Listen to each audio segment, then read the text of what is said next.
কোনো উপদেষ্টার safe exit প্রয়োজন নেই দাবি আইন উপদেষ্টার, বললেন দুর্নীতি অপশাসন থেকে দেশকে সেফ এক্সিট করতে হবে। দেশে ফিরলেন ইসরায়েলি বাহিনীর হাতে আটক শহীদুল আলম, ফিলিস্তিন মুক্ত না হওয়া পর্যন্ত সংগ্রাম অব্যাহত রাখার আহ্বান।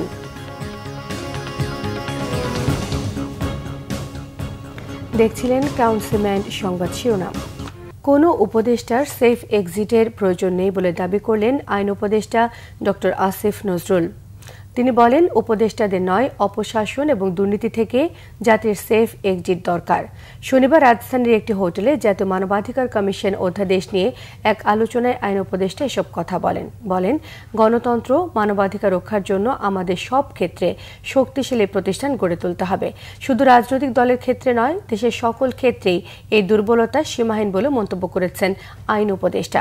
গত 15 বছরে যে সকল বিচারক মানবাধিকার লঙ্ঘনের ঘটনা দেখার পরও চুপ ছিলেন, তাদের সমালোচনা করেছেন আসিফ নজরুল।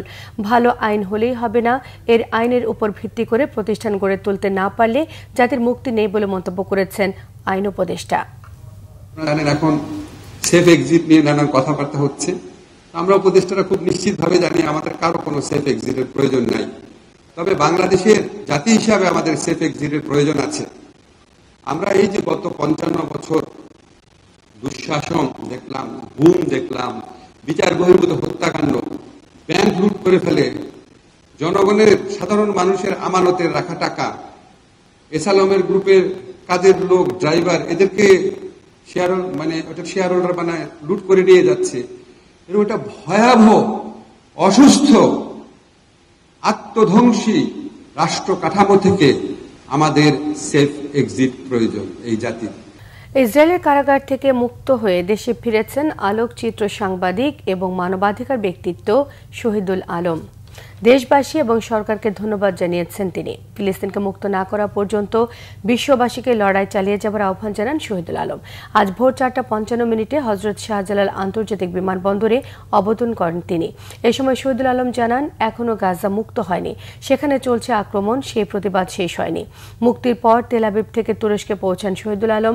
আলোকচিত্রী শহীদুল আলম সহ কনসায়েন্স জাহাজের সকল সাংবাদিক, স্বাস্থ্যকর্মী এবং ক্রু সদস্যকে বুধবার ভোরে অপহরণ করে ইসরায়েলি দখলদার বাহিনী। উন্মুক্ত দরপত্রে খরচ কমছে সৌর বিদ্যুৎ উৎপাদনে। গড়ে প্রতি কিলোওয়াট বিদ্যুৎ উৎপাদনে খরচ কমছে 22 থেকে 25%। খরচ কমলেও নবায়নযোগ্য জ্বালানি দিয়ে বিদ্যুৎ উৎপাদনের লক্ষ্য পূরণে বহুমাত্রিক চ্যালেঞ্জ দেখছেন বিশেষজ্ঞরা। রিপোর্ট করছেন রিশান নাসরুল্লাহ। জলবায়ু পরিবর্তনের প্রভাব মোকাবেলায় বিদ্যুৎ উৎপাদনে ক্লিন ফুয়েল ও নবায়নযোগ্য জ্বালানির ব্যবহার বাড়াতে তোড়জোড় বিশ্বজুড়ে। অনেকটা উদ্দেশ্যহীন পরিকল্পনায় সে পথে হাঁটতে চায় বাংলাদেশও। সরকারের 2 পরিকল্পনায় 2 ধরনের লক্ষ্য নির্ধারণ করা হয়েছে। নবায়নযোগ্য জ্বালানি নীতি 2025-এর আওতায় 2040 সালের মধ্যে 30%, অন্যদিকে সমন্বিত বিদ্যুৎ জ্বালানি মহাপরিকল্পনায় 40% নবায়নযোগ্য জ্বালানি ব্যবহারের কথা বলা হয়েছে। নবায়নযোগ্য জ্বালানি দিয়ে বিদ্যুৎ উৎপাদনে আগের আওয়ামী লীগ সরকারের করা অনেক কার্যাদেশ এরই মধ্যে বাতিল করেছে অন্তর্বর্তী সরকার। এরপর উন্মুক্ত পদ্ধতিতে দরপত্র আহ্বান করা হয়।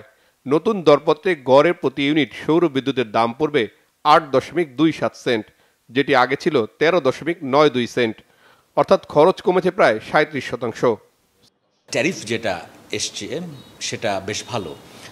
সর্বনিম্ন এসছে 7.49 সেন্ট এবং অ্যাভারেজ হচ্ছে 8.27 সেন্ট। এটা কাগজে কলমে এবং প্র্যাকটিক্যালিও চিন্তা করলে বোঝা যায় যে আমাদের প্রাইসটা কমা দরকার। সেই হিসেবে গভর্নমেন্টের অবজেক্টিভ যেটা কম্পিটিশনের মাধ্যমে কমানো, সেটা তারা করতে পেরেছে। এবং প্রজেক্ট যদি এই ট্যারিফে বাস্তবায়ন করা যায় এবং চ্যালেঞ্জগুলো অ্যাড্রেস করে, তাহলে ডেফিনেটলি এটা একটা বেঞ্চমার্ক হয়ে দাঁড়াবে এবং ফিউচার প্রজেক্টে খরচ কমানোর আরও সুযোগ আছে। মানে এখন যারা দরপত্র দিলেন তাদের মধ্যে স্বচ্ছতার ভিত্তিতে আমরা হয়তো বাছাই করলাম, তো তারপরে এটা যখন ইমপ্লিমেন্ট করতে যাব তখন দেখা যাবে কি যে এই দরদাতারাই আবার নতুন করে পলিটিক্যাল গভর্নমেন্টের সময় আগে যেরকম করেছেন তারা দর দিয়েছেন একরকম, কিন্তু তারা ধাপে ধাপে সেই দর আবার বাড়িয়েছে। সেইটাকে কিভাবে আমরা মোকাবেলা করবো সেটা একটু চিন্তা করতে হবে এখন থেকে, এবং এই শর্তের মধ্যেই বিষয়গুলো উল্লেখ করে দিতে হবে যে যৌক্তিক কোনো কারণ ছাড়া এই দর বাড়ানো যাবে না। নবায়নযোগ্য জ্বালানি দিয়ে 2040 সালের মধ্যে 40 অথবা 30% বিদ্যুৎ উৎপাদনের লক্ষ্যমাত্রা পূরণে দরকার হবে 35 থেকে 42 বিলিয়ন মার্কিন ডলারের বিনিয়োগ। এর মধ্যে সৌর বিদ্যুৎ খাতে 16.5, বায়ু বিদ্যুতে 12.6, জলবিদ্যুৎ উৎপাদনে 6 বিলিয়ন এবং আমদানি ও অন্যান্য খাতে দরকার হবে $7.5 বিলিয়ন। আমরা যদি লঙ্গার রানে চিন্তা করি বিনিয়োগের কথা, তাহলে আমাদের কয়েকটা অ্যাপ্রোচ হতে পারে। স্পেশাল ইকোনমিক জোন আছে, সেখানে আমাদের জায়গা আছে, সেই জায়গাগুলোতে গভর্নমেন্ট জায়গা অ্যালোকেট করে দিতে পারে ভবিষ্যতে প্রকল্পের জন্য, এবং সেগুলোকে রেডি করতে পারে করে বিনিয়োগকারীদের এই জায়গাগুলোর এগেনস্টে টেন্ডার করে তাদেরকে আগ্রহী করতে পারে। সেক্ষেত্রে যেটা হবে, কম্পিটিশনটা আরও বাড়বে এবং গভর্নমেন্ট জমি দেওয়ার কারণে ইনভেস্টরদের যে রিস্ক আছে, রিস্কের একটা পার্ট এখানে কিন্তু মিটিগেট হয়ে যাচ্ছে। অর্থায়নের মডেলের জন্য আসলে আমরা একটা বন্ড চালু করতে পারি, মানে সভরিন বন্ড হতে পারে, এবং সেই বন্ডের এই মুহূর্তে তো আমরা দেখতে পাচ্ছি যে খুব ভালো কাজ করছে। হ্যাঁ, তো এখন এই বিদ্যুৎ খাতের জন্য বা বিশেষ করে নবায়নযোগ্য জ্বালানি খাতের জন্য আমাদের আসলে এইরকম একটা ভালো বন্ড দরকার। সেটা গ্রিন বন্ড হতে পারে, অরেঞ্জ বন্ড হতে পারে। এইভাবে করে আমরা একটু চিন্তা করতে পারি, বা এনার্জি বন্ড হতে পারে। রিনিউয়েবল এনার্জির জন্য বন্ড তৈরি করাটা এরকম কোনো সমস্যা নয়। আমরা বিভিন্ন দেশের অভিজ্ঞতা দেখেছি যে এখানে ভালো কাজ করে অর্থায়নটা। তো সেভাবে করে আমাদের একটা নতুন করে আর্থিক পরিকল্পনা করতে হবে। সরকারি তথ্য অনুযায়ী 2025 সালের মার্চ পর্যন্ত জাতীয় গ্রিডে নবায়নযোগ্য জ্বালানি যুক্ত হয়েছে মাত্র 3.6%। অন্যদিকে গ্যাস ও কয়লা ভিত্তিক জ্বালানির সক্ষমতা 43.4%। রিশান নাসরুল্লাহ, বাংলাভিশন, ঢাকা। ক্রিকেট। আফগানিস্তানের বিপক্ষে সিরিজের দ্বিতীয় ওয়ানডেতে মাঠে নামছে বাংলাদেশ। আবুধাবিতে সন্ধ্যে 6টায় শুরু হবে এই ম্যাচটি। 3 ম্যাচ সিরিজের প্রথমটি জিতে 1-0 এগিয়ে আফগানরা। রিপোর্ট করছেন মানিক মাহমুদ। আফগানিস্তানের বিপক্ষে টি-20 সিরিজ জয়ের পর ওয়ানডে সিরিজ ঘিরেও ছিল প্রত্যাশা। বাংলাদেশ দলের সবচেয়ে প্রিয় ফরম্যাট বলে কথা, অথচ তাতে হোঁচট খেয়েছে মিরাজ সাইফরা। সিরিজের প্রথম ম্যাচে ব্যাটিং ব্যর্থতায় ডুবেছে বাংলাদেশ। অধিনায়ক মেহেদী মিরাজ ও তাহিদ হৃদয় মিলে 17 রানের জুটি উপহার দিলেও অন্য ব্যাটসম্যানরা নিজেদের যোগ্যতার পরিচয় দিতে পারেননি। তাদের অসহায়ত্ব ফুটে ওঠে মাঠে, যে কারণে স্কোরবোর্ডে লড়াই করার মতো বড় পুঁজি পায়নি বাংলাদেশ। লো স্কোরিং ম্যাচ সহজেই জিতে নেয় আফগানরা।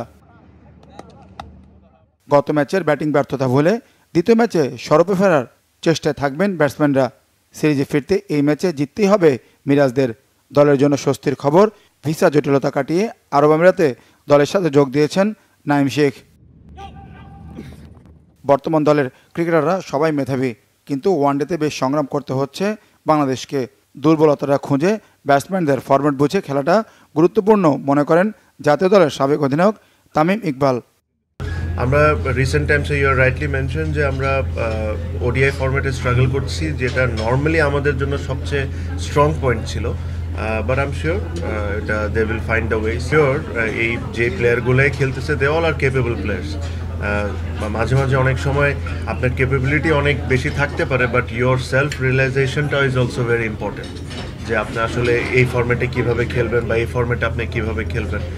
দে অল আর ট্যালেন্টেড প্লেয়ার্স। আমার কাছে মনে হয় যত তাড়াতাড়ি ওরা ফরম্যাটের হিসাবে খেলাটা যত তাড়াতাড়ি বুঝবে, তত তাড়াতাড়ি এই সাকসেসটা আসা শুরু হবে।